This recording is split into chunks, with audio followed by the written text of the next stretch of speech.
terkait dengan temuan hasil audit dengan tujuan tertentu yang dilakukan Inspektorat Daerah dipimpin langsung oleh Pak Irwasda.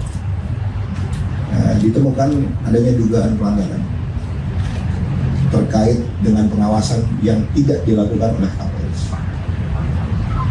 Jadi karena tidak dilakukan pengawasan dalam proses penegakan hukum, terjadi kegaduhan, ketidakpastian hukum yang terjadi saat ini di tengah masyarakat dan menjadi pemberitaan, sehingga menurunkan citra Polri.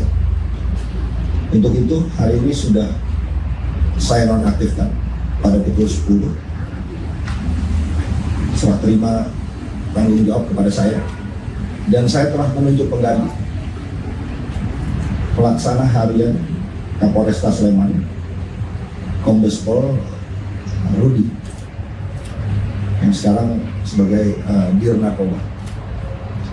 Terkait dengan Kasat Lantas, hari ini juga akan dilakukan penggantian, sedang dilakukan, terkait juga temuan dari hasil rekomendasi audit dengan tujuan tertentu.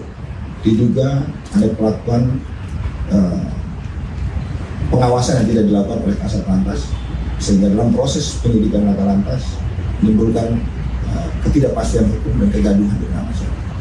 Itu yang perlu saya sampaikan pada kesempatan hari ini. Izin Pak Kapolda, tadi soal kesalahan kan belum terlalu detail dijelaskan. Apakah karena penerapan pasal atau seperti apa? Karena lemahnya pengawasan, sehingga dalam proses penegakan hukum terjadi kegaduhan. Proses pemeriksaan masih berlanjut. Penonaktifannya untuk memudahkan pengawas internal, dalam hal ini Propam, untuk melanjutkan pemeriksaan untuk menemukan pelanggaran yang dilakukan oleh anggota tersebut, baik Kapolres maupun Kasat Lantas. Kalau untuk para penyidik di kasus ini, perkara ini akan dievaluasi atau diperiksa secara etis? Semua masih dalam proses pendalaman penyelidikan.